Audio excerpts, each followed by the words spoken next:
సమస్య ఉన్నప్పుడు క్రైసిస్ మేనేజ్మెంట్లో అధికారులు అందరూ కూడా సహకరించిందని వారు చెప్పడం జరిగింది. ఈ క్రైసిస్ సమయంలో రోజుకి 24 గంటలు పనిచేసిన ప్రభుత్వ సిబ్బందిని అందరిని కూడా మనస్ఫూర్తిగా నేను అభినందిస్తున్నా.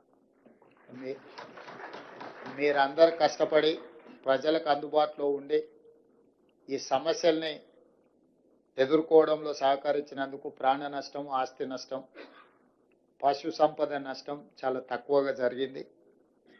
ఈరోజు మనం తీసుకునే నిర్ణయాలు భవిష్యత్తులో ఇలాంటి సమస్య వచ్చినప్పుడు ఈ సమస్య తీవ్రం కాకుండా ఉండడానికి అవసరమైన అంశాలను అన్నిటిని కూడా వివిధ శాఖలు ఉన్న అధికారులందరికీ కూడా సూచన చేయడం జరిగింది. నా సూచన, నా ఆదేశం, ఏ శాఖకు ఆ శాఖ బాగానే పనిచేస్తారు. ఇతర శాఖలతో సమన్వయం చేసుకోవాల్సి వచ్చినప్పుడు కొంత ల్యాగ్ అంటే కొంత గ్యాప్ ఉంటుంది.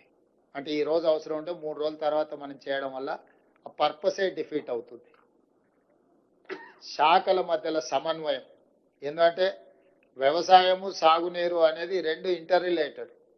మీకు చెరువులు, కుంటలు లేకపోతే ప్రాజెక్టులు తెగితే ప్రాజెక్టు తెగే వరకు, ప్రాజెక్టును నిలబెట్టే వరకే మీరు చూస్తున్నారు. మీరు తెగిన తర్వాత నీళ్ళని వ్యవసాయ పంట పొలాల మీదకి పోయినప్పుడు వ్యవసాయం నష్టం జరుగుతుంది. ఆ తర్వాత విద్యుత్ శాఖ ఫాలోడ్ బై అగ్రికల్చర్తో పాటు followed by affected department is electricity department. Sub స్టేషన్లు కానీ, ట్రాన్స్ఫార్మర్లు కానీ, కరెంట్ పోల్స్ కానీ ఇవి. దీని ఫాలోడ్ బై ఆర్ఎండ్బి అండ్ పంచాయతీరాజ్. రోడ్లు తెగిపోవడం, వాటికి తెలియదు ఆర్ఎండ్బి రోడ్ ఏది, పంచాయతీరాజ్ రోడ్ ఏది, ఇట్లా వాటర్కి అదేం తెలియదు. రోడ్డు అంటే రోడ్డు అడ్డం వచ్చింది, తెగుతున్నది. మనకు తెలిసి ఈ డిపార్ట్మెంట్ వేరు, ఆ డిపార్ట్మెంట్ వేరు అని. అదేవిధంగా మున్సిపల్ పట్టణ ప్రాంతాలలో ఉండే వీటి సమస్యలు.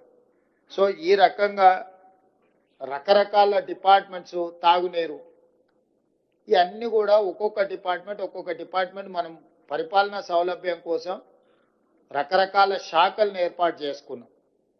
వీళ్ళందరినీ సమన్వయం చేయడానికి కలెక్టర్ వ్యవస్థ తెచ్చుకున్నాం. వీళ్ళందరూ ఎక్కడైనా తప్పులు చేస్తే వాళ్ళని సరైన దారిలో పెట్టుకోవడానికి పోలీస్ శాఖను తెచ్చుకున్నాం. కానీ మీరు ఎవరికి వాళ్ళు మా పాటికి మేము ఉంటామని అంటే క్రైసిస్కి తెలీదు, ఏ శాఖ ఆ శాఖ సపరేట్గా ఉంటుంది, వాళ్ళు సపరేట్గా ఉండొచ్చు అనేది. వీళ్ళందరూ కలిస్తేనే క్రైసిస్ మేనేజ్మెంట్. ఈ క్రైసిస్ మేనేజ్మెంట్లో ఒక డిపార్ట్మెంట్ ఇంకొక డిపార్ట్మెంట్ సహకరించుకోవడం సరిగ్గా అంటే ఆశించిన స్థాయిలో లేదు అనేది నా అబ్జర్వేషన్. కాబట్టి మీరు కలెక్టర్ గారికి నేను ఆదేశాలు ఇస్తున్నా, ఈ సమన్వయ మీటింగులు ముఖ్యంగా పెట్టండి. ఏ డిపార్ట్మెంట్స్ ఏం అవగాహనతో వచ్చినాయి, ఆ అవగాహన ప్రకారం ఆ సమస్యలను ఎట్లా పరిష్కరించాలో కలెక్టర్లు ఖచ్చితంగా సమన్వయ సమావేశాలు పెట్టాలి. Internal coordination is very important than anything. స్వచ్ఛంగా, సహజంగా పోషకాలు నిండిన ఎస్ఆర్కే డైరీ పాలు మరియు పాల పదార్థాలని ఎంచుకుందాం.